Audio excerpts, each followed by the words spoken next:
Evangelho de Lucas, capítulo 8, 9, versículo 18 ao 20.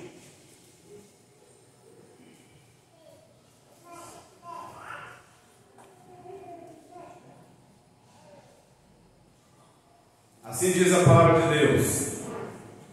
Obrigado, irmão. Estando ele orando à parte, achavam-se presentes os discípulos, a quem perguntou: quem dizem as multidões que sou eu? Responderam eles: João Batista, mas outros, Elias, e ainda outros diziam que ressurgiu um dos antigos profetas. Mas vós, perguntou ele, quem dizeis que sou eu? Que eu sou? Então falou Pedro e disse: és o Cristo de Deus. Pai, mais uma vez nós nos rendemos aqui nesta noite, desde o momento em que saímos da nossa casa com sentimento para cultuar e adorar o seu nome. E ó Deus, se por algum motivo ainda esta noite existe alguém nesta noite que veio, ó Deus, se congregar e cultuar o Senhor, que ainda, ó Pai querido, não entendeu o motivo de estar aqui, que o Espírito Santo do Senhor, ó Deus, nos dê a graça de agora, ó Deus, ainda agora, ouvir a Tua palavra, de adentrarmos na Tua presença. Ó Deus, não nos permita dispersar por nada, porque o inimigo, ó Deus, ele quer isso, que as pessoas dispersem, que as pessoas tirem o foco do objetivo que é de estarmos aqui esta noite. Que mais uma vez nos reunimos para cultuar o grande Deus, como foi cantado, como foi falado, ó Deus, através dos textos bíblicos. Que nós possamos nos ajoelhar espiritualmente neste momento, ó Deus, para ouvir a Tua palavra que já é abençoada. Fala conosco, ó Deus, e não deixe o que o homem natural fale, mas fala através do Teu Espírito Santo. Pois o homem não tem nada para oferecer para o Teu povo, mas o Senhor sim, ó Deus, o Senhor tem todo o poder, o Senhor tem toda a resposta de oração, o Senhor tem todo o consolo, todo o conforto, o Senhor tem o poder de preencher todo o vazio da nossa alma nessa noite, em nome de Jesus. Amém.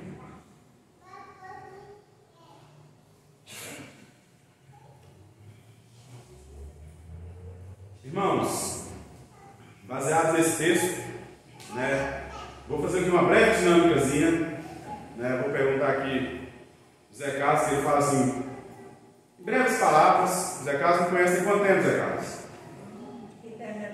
Hã? Uns 20 anos. Uns 20 anos, né? É isso mesmo. Quem é o Kelso, Zé Carlos?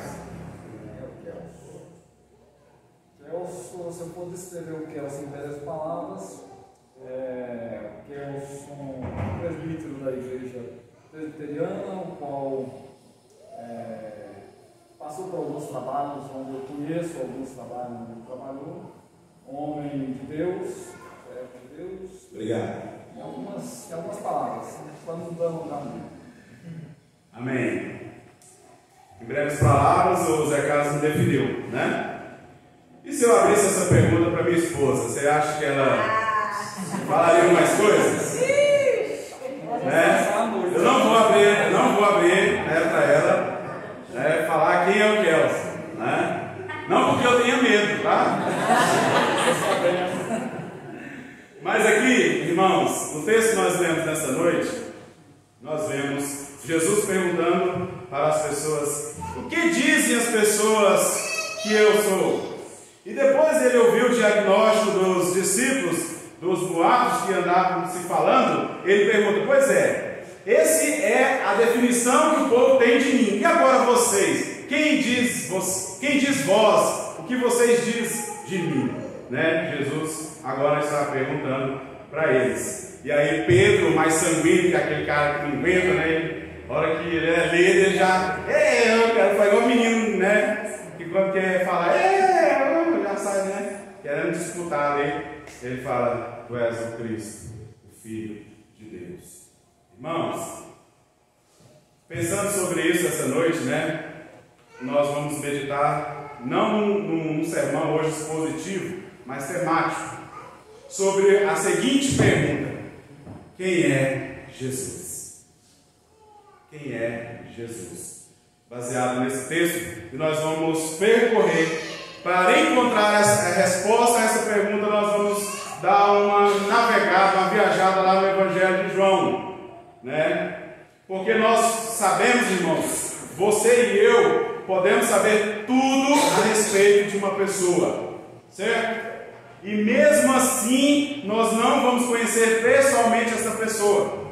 Por isso que eu brinquei com o Zé Carlos, talvez esse mano vai ter muito mais conhecimento de mim do que o Zé Carlos, que já convive comigo, né, uns 20 anos comigo. Então, quando nós perguntamos quem é você, quase todo mundo responde o que você faz e de onde você veio ou de qual família você é. E isso faz parte. Contudo, essas respostas não podem definir uma pessoa. Você não é sua profissão, seu local de origem, com quem você está casado. Isso só mostra quando nós olhamos para as pessoas e a identificamos pelo aquilo que a gente consegue visualizar. Isso vai mostrar que muitas das vezes nós não sabemos o significado profundo dessa pergunta, ou muitas das vezes a gente não tem o conhecimento necessário para responder essa pergunta. E no texto que nós vemos hoje, Jesus pergunta aos discípulos o que as pessoas falavam dele, depois de saber dos seus seguidores o que eles falavam a seu respeito.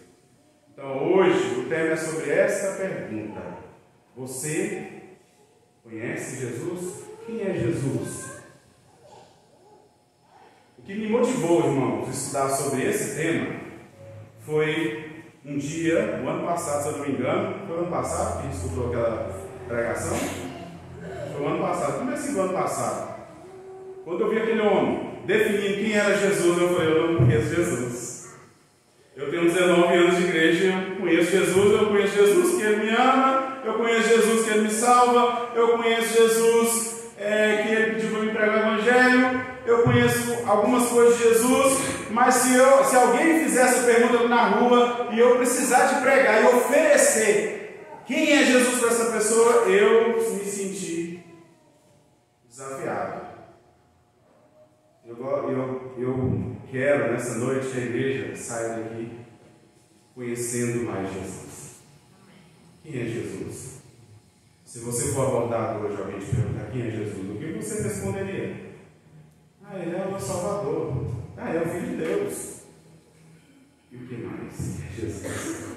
Se Jesus é tudo, Ele tem mais definições. Vocês concordam? Jesus.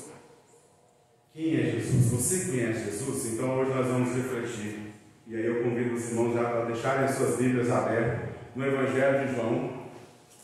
E nós vamos caminhar pelo Evangelho de João nessa noite.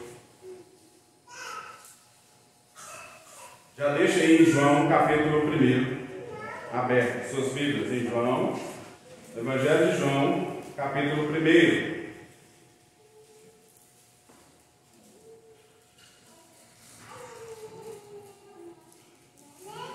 Pois bem, em João, capítulo 1, nós vamos encontrar aqui, nessa noite, uma das primeiras definições de Jesus, que está lá em Evangelho de João, capítulo 1, versículo 29. No dia seguinte viu João a Jesus que vinha para ele e disse: eis o Cordeiro de Deus que tira o pecado do mundo.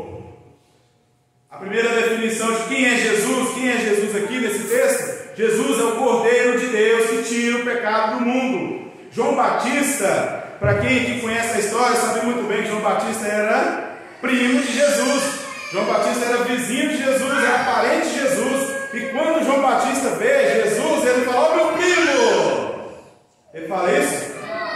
Olha lá o que nasceu junto comigo, nasceu pertinho de mim. Jesus não apresenta Jesus como seu parente, como seu primo. Ó, Jesus é o carpinteiro. Não, João Batista apresenta ele: olha só.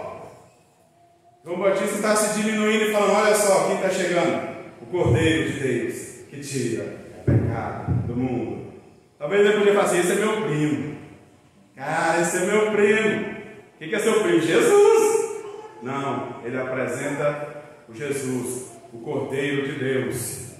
Todos aqui sabem quem é o Cordeiro de Deus. E João Batista está falando, olha, sabe todos aqueles sacrifícios que começaram lá no Velho Testamento, que se pedia para matar um cordeiro, sabe, esse sacrifício apontava para aquele que está chegando, do qual não sou digno de nem desamarrar as suas sandálias. Eis o Cordeiro de Deus que tira o pecado do mundo. As pessoas estavam em busca do perdão dos seus pecados, e elas agora, em vez de olhar para João agora sai do cenário. Agora Jesus começa a se tornar evidente, ele agora está dizendo, olha, todos aqueles sacrifícios vão agora se acabar no Jesus. Quem é Jesus? O Cordeiro de Deus que tira o pecado do mundo. Então agora João Batista está dizendo, olha, a mensagem é Ele, o perdão é Ele. Ele é que vai batizar vocês não só com a água, mas o Espírito Santo de Deus. Somente Jesus pode perdoar e apagar os nossos pecados, conforme está no Evangelho, em 1 João, capítulo 1, versículo 7 e 9. Ele nos perdoa e limpa-nos completamente. Não é um texto que nós vemos quase todas as liturgias. 1 João, Ele é fiel para perdoar os nossos pecados. Ele não só nos perdoa, mas também Ele nos limpa completamente. Ele entregou-se como um cordeiro para nos salvar. O que João Batista está falando, senhora, sabe, esse não é meu vizinho, não é meu parente, é o Jesus. Quem é Jesus? É o Cordeiro de Deus. É aquele que está dizendo lá em Isaías 53, versículo 7. Ele foi oprimido e humilhado, mas não abriu a boca. Como cordeiro ele foi levado ao matadouro, e como ovelha muda perante os seus tosqueadores, ele não abriu a boca. Eis o Cordeiro de Deus que tira o pecado do mundo. Então quem é Jesus? É o Cordeiro de Deus. Segunda coisa, segunda definição de Jesus que a Bíblia nos traz. Quem é Jesus? Jesus é o que está lá no Evangelho de João, capítulo 4. Versículo 14, que diz, aquele porém que beber da água que eu lhe der, nunca mais terá sede. Pelo contrário, a água que eu lhe der será nele uma fonte a jorrar para a vida terrena, para a vida eterna. Jesus, João, o Evangelho de João está nos apresentando um Jesus que é o quê? A água da vida. E o que estava acontecendo quando Jesus se apresenta como aquele que é a água da vida? Ele está encontrando com uma mulher que estava totalmente frustrada, quinto casamento, uma mulher destruída emocionalmente, várias decepções amorosas em sua vida, decisões erradas em sua vida, uma mulher completamente vazia. Jesus chega para essa mulher e se apresenta, eu sou a água da vida, eu posso fazer de você jorrar água da vida.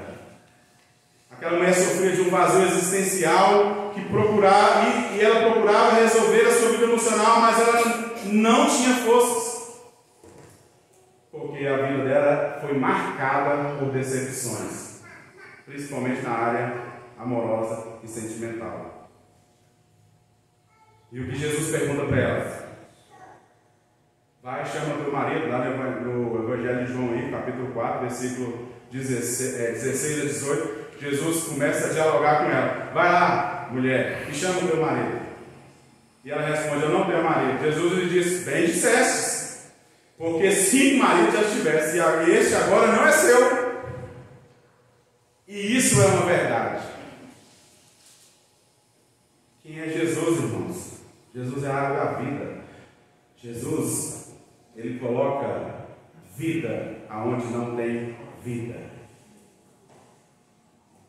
Nos galhos secos de uma árvore qualquer, onde ninguém jamais pudesse imaginar. O que o Criador faz? O Criador fez uma flor a brotar. Jesus está oferecendo para aquela mulher que lá naquele vazio da alma dela, aonde ninguém conhece, aonde ninguém vê, como aqui essa noite, Talvez há no nosso meio pessoas com um grande vazio na alma. E Jesus, Ele não nos constrange por isso. A única verdade que aquela mulher tem para oferecer para Jesus é o seu pecado. Oh, eu não tenho marido, não, se o senhor está certo, é verdade. É assim, marido, e esse já está quase acabando. A única verdade que aquela mulher se apresenta é o seu pecado. O que Jesus promete para ela? Aquele, porém, que beber da água que eu lhe der, nunca mais terá sede. Sabe por que Jesus disse isso? Porque Jesus disse que é a água da vida. Porque Jesus sabe que não existe vida sem água. Assim também não existe vida sem Jesus. Porque a Bíblia diz que nós estamos mortos nos nossos delitos e pecados. O que Jesus está oferecendo para aquela mulher é a água. Lá no vazio, onde você mesmo enxerga, não existe, não tem condições. Jesus está oferecendo e Ele está se apresentando como a água da vida. Muitas pessoas sofrem porque estão sedentas. Nós falamos isso hoje na escola dominical. Muitas pessoas estão sedentas. O ser humano tem entregado, tem uma sede dentro de si, que não tem nada neste mundo que pode preencher, a não ser Jesus, que pode saciar. Quando entregamos nossa vida para Jesus, nós passamos a ser saciados com a verdadeira água que nos satisfaz. Lá em João, capítulo 7, versículo 37 e 38 diz: Jesus se levantou e exclamou: se alguém tem sede, venha a mim e beba. Quem crê em mim, como diz as Escrituras, do seu interior fluirão rios de água viva. Nenhum prazer, igreja, ou qualquer outra coisa neste mundo pode preencher o vazio da nossa alma, a não ser Jesus.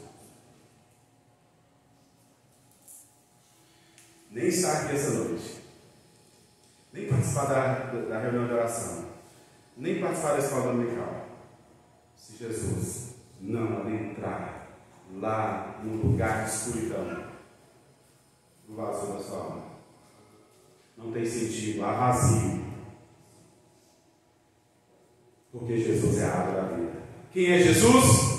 Jesus é o Cordeiro de Deus que tira o pecado do mundo. Jesus é a água da vida. E agora Jesus, em capítulo 6 de João, versículo 35, ele vai dizer assim: declarou depois Jesus: eu sou o pão da vida. O que vem a mim jamais terá fome, e o que crer em mim jamais terá sede. Jesus havia multiplicado os pães no deserto. Lá em João, no mesmo Evangelho de João, capítulo 6, versículo 1 ao 15, e a multidão seguia em busca de mais pão.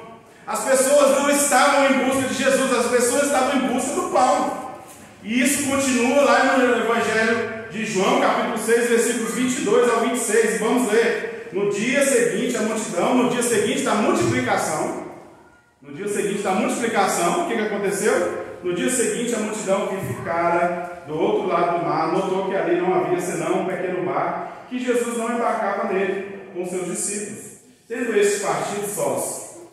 Entretanto, outros barquinhos chegaram de Tiberíades, perto do lugar onde comeram o pão, tendo o Senhor dado graças. Quando, pois, viu a multidão que Jesus não estava ali, nem os seus discípulos, tomaram os barcos e partiram para Cafarnaum, à sua procura.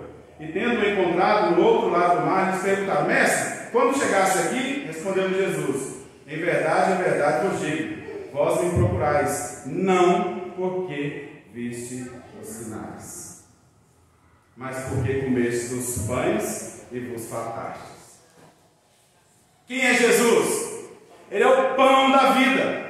Mas as pessoas não buscam o Jesus pão da vida, mas o Jesus da prosperidade, o Jesus que cura todos os milagres, faz todos os milagres, o Jesus que levanta o cego, que faz o cego enxergar, que levanta o paralítico. Essa multidão só queria o que? As bênçãos de Deus. E Jesus está dizendo: eu sou o pão da vida, e as pessoas não estão entendendo. E eu não sei se você também essa noite está entendendo. Você veio para alimentar do Pão da Vida, ou para ver o pregador pregar, ou para ver a equipe de louvor tocar, ou para tirar o peso da sua consciência porque você não está vindo na igreja ou precisa ir na igreja hoje. Aquele povo queria mais um sinal de Deus, além de tudo que Jesus já tinha feito. João 6,30, olha só. Ainda no Evangelho de João, capítulo 30. Então lhes disseram eles: que sinal fazes para que o vejamos e creamos em ti? Nunca. Gente, preste atenção numa coisa: milagre não sacia a fome de Deus. Estão entendendo? Estar aqui essa noite não sacia a fome de Deus se o seu coração não quiser se alimentar do que é espiritual. Eles estão querendo sinal? Como assim? Jesus tinha acabado de multiplicar 5 pães e 2 peixinhos e milhares de pães e peixes, alimentou todo mundo, sobrou, ainda quer mais sinal. Sugeriram que Jesus fizesse chover pão no céu, como aconteceu com o povo de Êxodo, lá em João 6,31. Nossos pais comeram maná no deserto, como está escrito. Deus lhe deu pão, cabo do céu. Faz esse sinal aí, gente. Você lembra de Jesus? É um povo que está se alimentando do pão do Evangelho, que não alimenta, que só deixa as pessoas vazias. Prosperidade, bênçãos. Deus tem bênçãos para nós, mas a maior bênção do ser humano é ser preenchido e alimentado pelo pão da vida.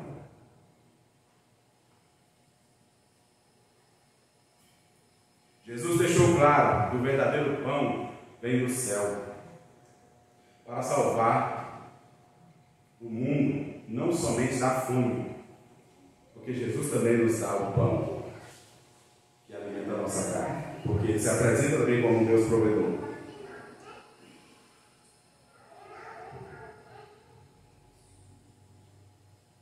E esse pão nos salva e nos alimenta e nos salva da perdição. Então, quando as pessoas pediram este pão espiritual, Jesus se apresentou. Aí eles começaram a compreender a mensagem, né? Evangelho de João lá, 6,48. Quando eles falaram assim, caiu a ficha. Quando caiu a ficha para o povo, então me dá esse pão espiritual. E Jesus abre os seus braços, eu penso, e diz: eu sou o pão da vida. Evangelho de João 6,48. Jesus sabe, irmãos, que a fome é triste. E nós também sabemos que a fome é triste. A fome da nossa carne é uma necessidade básica para as nossas vidas. E quem está com fome muitas vezes não consegue nem pensar em outra coisa. Eu falei para minha esposa essa semana, eu vi uma cena de um rapaz fazendo um trabalho, não sei que país, eu não li a mensagem, mas eu vi aquela cena daquele menino encolhido, magro, daquele jeito, com um pedaço de pão de bauru, assim, desse tamanho assim, ele colocando na boca com aquele prazer, com aquela satisfação, que negócio doeu no meu coração. Porque ali eles não estavam dando só o pão físico, eles estavam dando pão também espiritual. O pão também é um alimento essencial. Do mesmo modo que ninguém pode viver sem o pão, também nós não podemos viver sem Jesus. Então Jesus, quem é Jesus? É o pão da vida. Quem é Jesus? Evangelho de João, capítulo 8. Jesus está se apresentando. Evangelho de João, capítulo 8, versículo 12. De novo lhes falava Jesus dizendo: eu sou a luz do mundo. Quem me segue não andarás nas trevas. Pelo contrário, terá a luz da vida. Outra coisa vital para a vida é a luz. Não existe vida sem luz. Aliás, tem um físico aqui, eu estudei esses dias, aprendi, diz que não existe escuridão, existe ausência de luz. É isso mesmo? Olha que interessante. Não existe escuridão, existe ausência de luz, existe ausência de Deus na vida das pessoas. A primeira coisa que Deus criou foi a luz e a separou das trevas. Está lá em Gênesis capítulo 1, versículo 3. E a partir de então foram criadas águas, plantas, animais e toda a natureza. Viver na escuridão é estar no mundo do medo, das trevas, da dúvida. Por isso Jesus diz que ilumina as nossas vidas.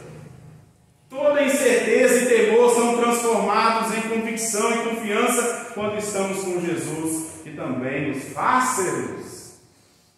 Vamos estar lá no Evangelho, em Mateus, capítulo 5, versículo 14. Ele diz que agora sois o quê? Nós éramos trevas e agora nós somos luz.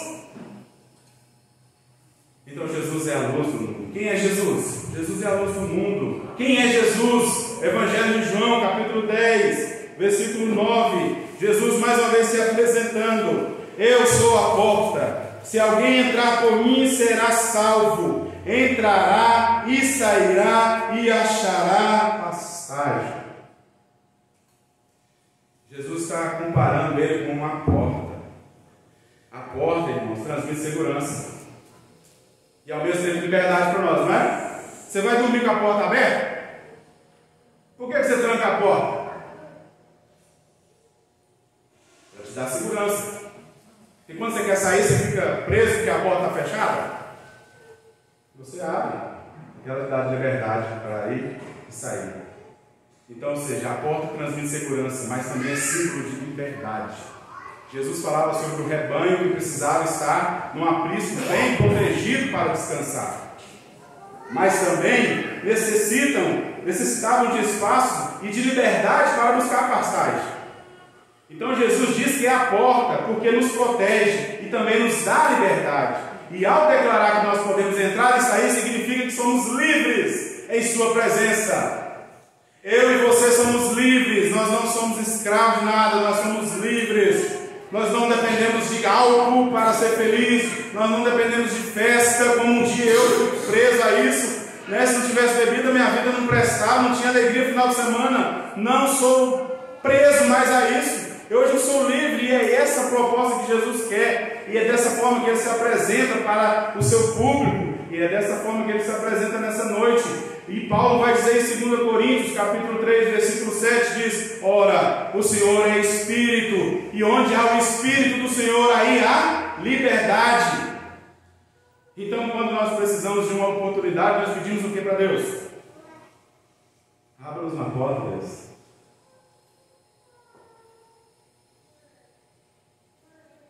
Por que a gente ora pedindo a Deus que abra-nos na porta? Porque a gente sabe, o cristão sabe, o crente sabe que a promessa de Apocalipse 3:8 se cumpre na vida dele.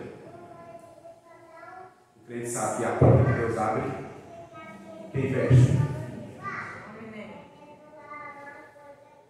Apocalipse 3:8: conheça as tuas obras, e eis que tenho posto diante de ti uma porta aberta, a qual ninguém pode fechar.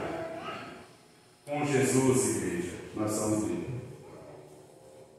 Jesus é a porta da vida.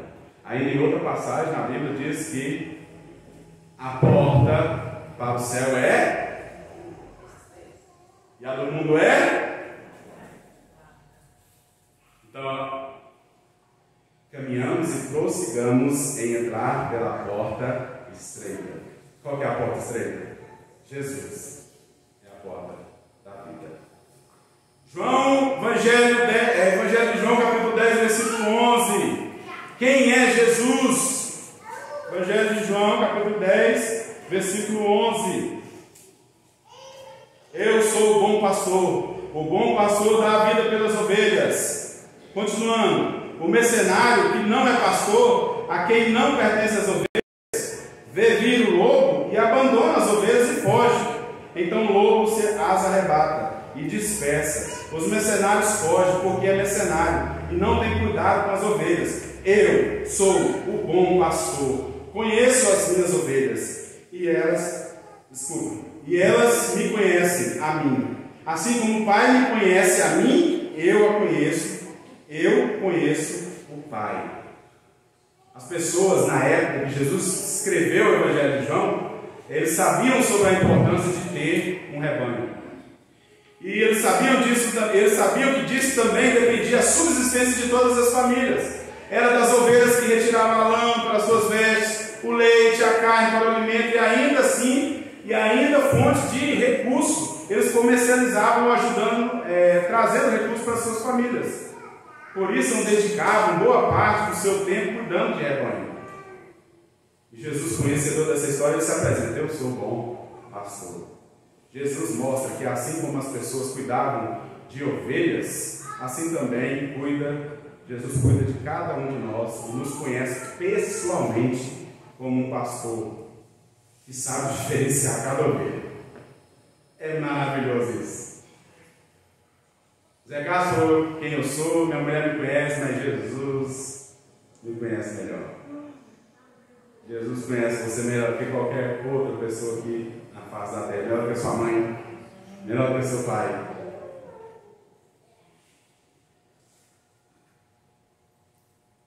Ainda Jesus alerta que existem mercenários, pessoas que só fazem as coisas por interesse e não prosseguem diante das dificuldades. Lá em João, no Evangelho de João, capítulo 10, né, nós lemos aí. Jesus é o bom pastor não somente pelo cuidado, proteção e conhecimento de todos, mas principalmente porque Ele é o único que dá a vida por nós. Talvez a gente encontraria nessa noite uma mãe que daria a vida pelo seu filho. Talvez.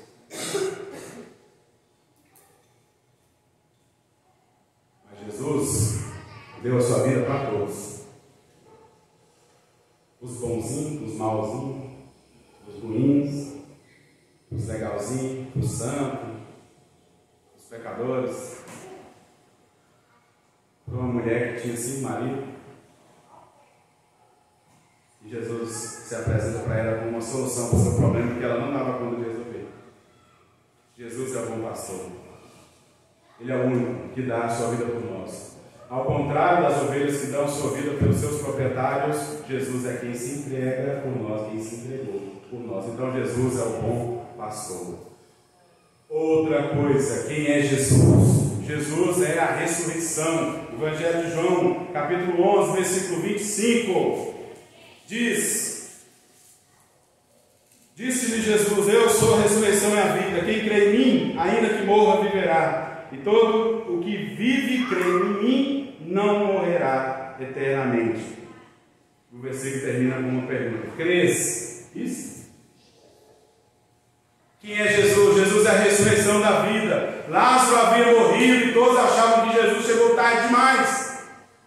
Mas o Senhor lhes diz que Ele é a própria ressurreição e a vida. E isso só foi compreendido mais tarde quando Jesus chamou Lázaro para fora, depois de morto 4 dias. Então Jesus estava, quando Ele chama Lázaro, Ele não quis fazer uma cena, Ele não quis chamar a atenção das pessoas, Ele quis mostrar: eu sou a ressurreição e a vida. Ainda que você morra, você não vai morrer eternamente. É a mensagem que eu mais prego em velório. Mesmo não conhecendo quem é o que morreu. Eu nunca vi, eu sou tão chamado para pregar em velório, os meninos também se lembram de eu comentar as histórias, do nada alguém me ligava: ouviu você pregando no velório, você podia dar uma palavra lá, no velório lá do fulano. Eu: quem que é o fulano? Não sei, o fulano, eu não sei, não vou, né? Teve uma época, né, amor, que teve um mês, foi umas várias vezes. E a minha mensagem era sempre essa. Batia no caixão e falava assim: a vida não acaba aqui para aqueles que acreditam que Jesus é a ressurreição e a vida. Você já conhece o Jesus que é a ressurreição e a vida? Pois eu vou te apresentar. Sabe, Ele ressuscitou Lázaro 4 dias. E ao 3º dia, Ele rompeu daquele túmulo e se levantou para a glória de Deus, né? E Ele reina hoje no céu, e diz a palavra que todo joelho se dobrará diante dele. Deus é o único que pode dar a vida. Jesus, Ele é o autor da vida.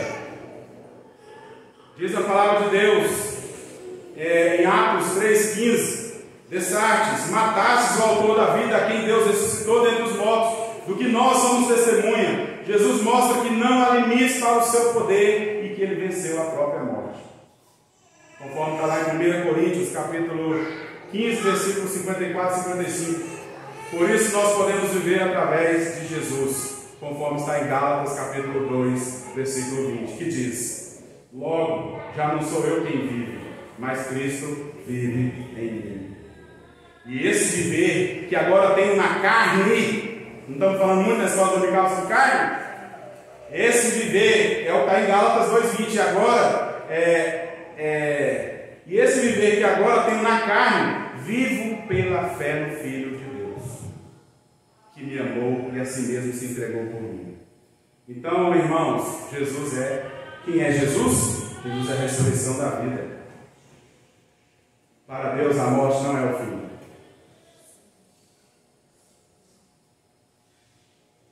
Quantas vezes você já escutou essa palavra assim, olha, a única coisa que não tem jeito é para a morte? Opa! Mentira! Eu conheço uma solução para a morte. Oportunidade de pregar. Qual que é a solução para a morte? Jesus é a ressurreição e a vida. Então existe solução para a morte. João capítulo 14, versículo 6. Vai apresentar um Jesus. Quem é Jesus? Jesus é o caminho, a verdade e a vida, né? João 14, 6. Respondeu Jesus: eu sou o caminho e a verdade e a vida. Preste atenção no que Jesus está falando.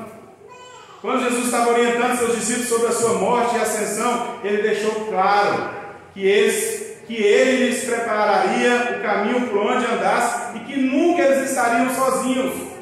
Então Tomé lhe pediu que lhe mostrasse o caminho. Foi quando Jesus disse que ele mesmo é o próprio caminho.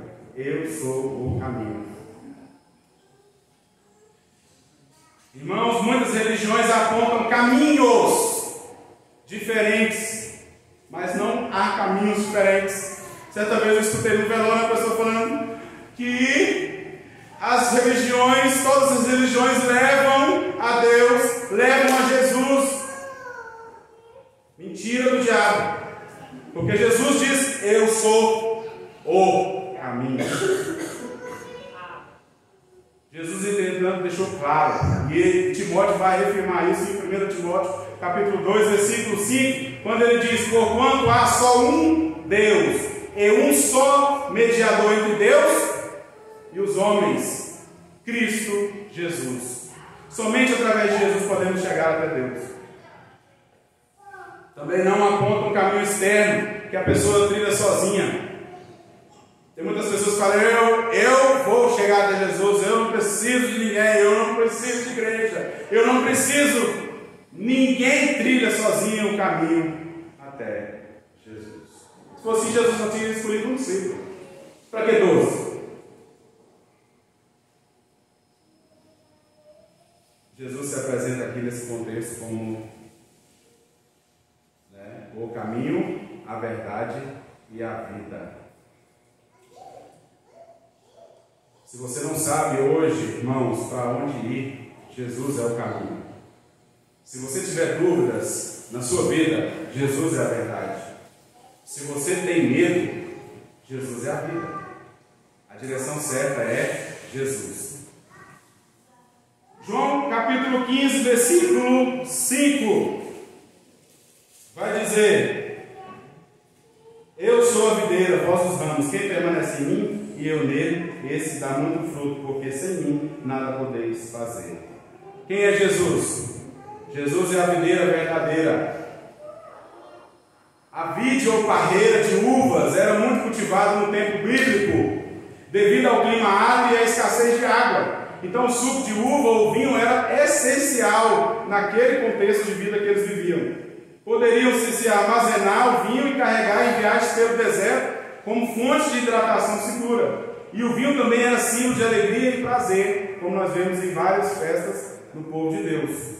E Jesus agora também, num contexto desse, Jesus está se apresentando como a videira verdadeira. Jesus diz que ele é a videira verdadeira, porque sem o tronco, os ramos não podem produzir frutos cultivados por Deus, que é o agricultor. Em João capítulo 15, versículo 1, vai dizer: eu sou a videira verdadeira e meu pai é o agricultor. Isso mostra a dependência que nós devemos de ter do Senhor para tudo em nossas vidas. Ligados em Cristo, nós teremos uma vida frutífera e abençoada, conforme está no Evangelho de João 15:8. Ah, por que minha vida não está abençoada igual a do fulano de tal? Será que sua vida está ligada no ramo que traz, que nutre para você produzir fruto?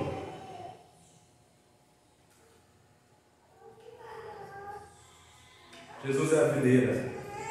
E quem vai produzir frutos é quem está ligado a Ele. Frutos dignos de honrar e glorificar o nome do Senhor.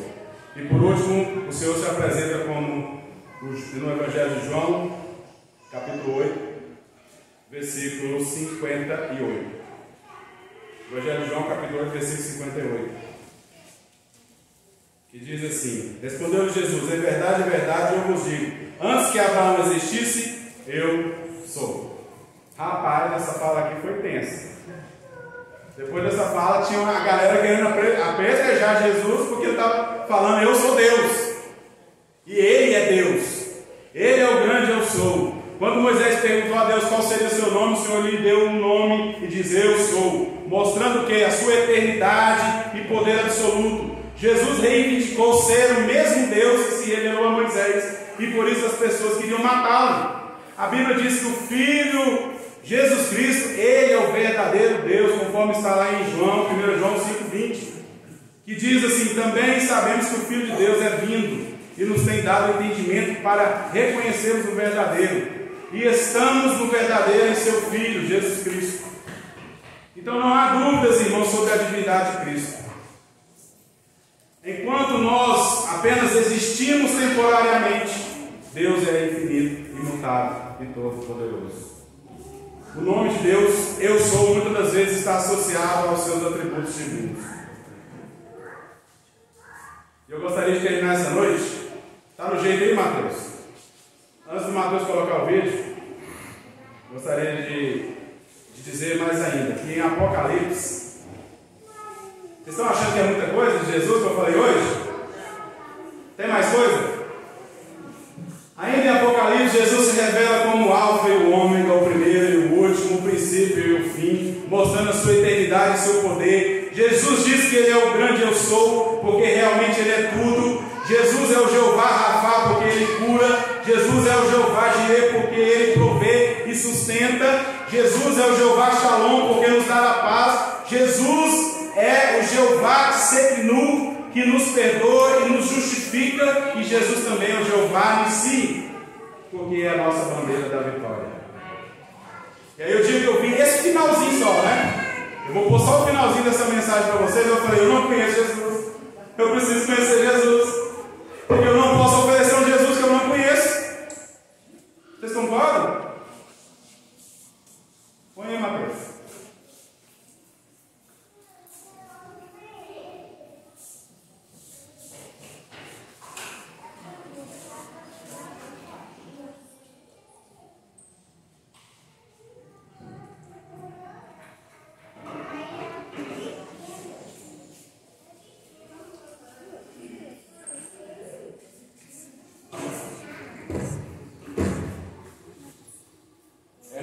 Vai usar o outro contexto. Enquanto ele acha o som, Hernandes vai usar outro contexto. Quando os discípulos estão no barco desesperados, vai morrer de afogar, Jesus acorda e fala, e ordena que essa tempestade se acalme. Os discípulos já andavam com ele perguntando assim, quem é este? Que até o mar o obedece?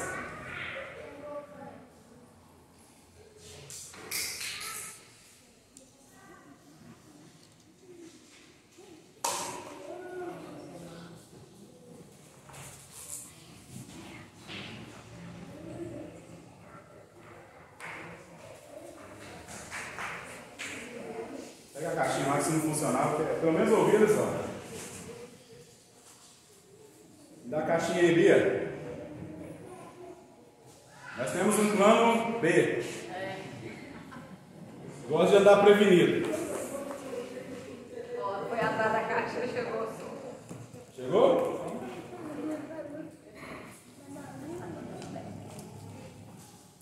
Desliga o seu.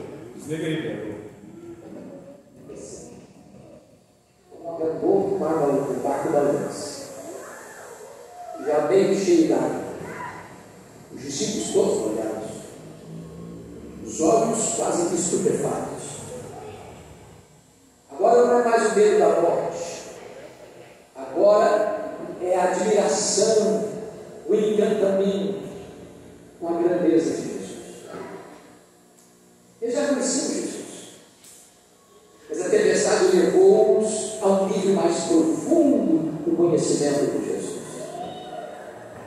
E agora eles perguntam para os outros assim: mas quem é este que até o vento e o mar lhe obedecem? Quem é este? E nós podemos responder essa pergunta. Este é aquele que lá nos refúgios da eternidade, antes da criação do mundo, com o Pai e o Espírito Santo, traçaram um plano perfeito, eficaz e vitorioso para toda a história da humanidade. Quem é este? Este é aquele que no princípio criou todas as coisas, porque todas as coisas foram feitas por intermédio dele, sem ele nada do que foi feito se fez. Quem é este? Este é aquele que sustenta todas as coisas pela palavra do seu poder. Quem é este? Este é a semente da mulher que nasceu para esmagar a cabeça da serpente. Quem é este? Este é aquele de quem os profetas falaram, para quem os patriarcas apontaram. Este é simbolizado pelo Cordeiro da Páscoa, cujo sangue colocado no bater das portas libertou o povo de Israel da morte. Quem é este? Este é aquele que foi simbolizado pelo tabernáculo. Este é aquele que foi simbolizado pela arca da aliança. Este é aquele que foi simbolizado para aquilo que estava dentro da arca: as tábuas da lei, o vaso com maná, a vara seca de Arão que floresceu. Quem é este? Este é aquele que foi simbolizado pelo propiciatório, a tampa da arca, onde a glória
nossa esperança. A Ele a honra, a Ele a glória, a Ele o louvor agora e pelos séculos eternos. Aleluia. Quem é este?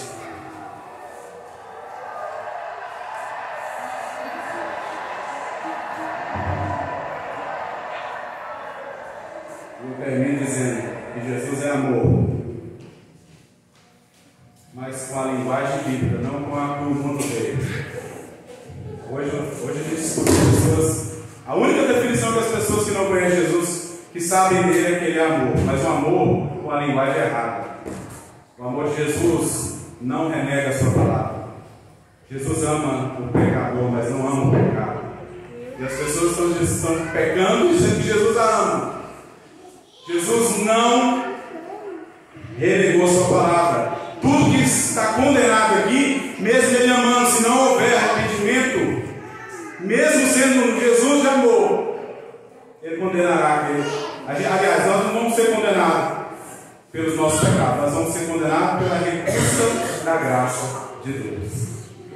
Então o amor de Jesus está de conformidade com a palavra dele. As pessoas querem falar, Jesus ama, eu posso fazer isso, eu posso fazer isso, porque Jesus é amor. Mas um amor com a linguagem da Bíblia, não com a linguagem dos seus próprios interesses, do interesse das pessoas. Quem é este? É tudo isso. Jesus é tudo. Amém? Eu espero que nessa noite nós possamos sair com mais um pouquinho de Jesus, conhecendo quem é Jesus em nossas vidas. Nós podemos oferecer para aqueles que estão com fome e sede de Deus. Oremos. Pai, que o Senhor receba, ó Deus, as nossas vidas em teu altar, e que nós possamos crescer em graça e conhecimento, e que possamos, ó Deus, preencher todo o vazio da nossa alma, ao ponto de transbordar, para que as pessoas que estão perto de nós vejam quem é esse Jesus, quem é Jesus, que nós possamos oferecer, ó Deus, aquilo que nós conhecemos e vivemos contigo, daquilo que o Senhor se revelou a nós, para a nossa própria edificação e para a salvação daqueles que estão perdidos, assim como o Senhor usou homens e mulheres para nos trazer a mensagem. E hoje estamos aqui anunciando esse mesmo Jesus que um dia foi nos apresentado. Assim nós oramos em nome de Jesus. Amém. Deus abençoe, passa a palavra.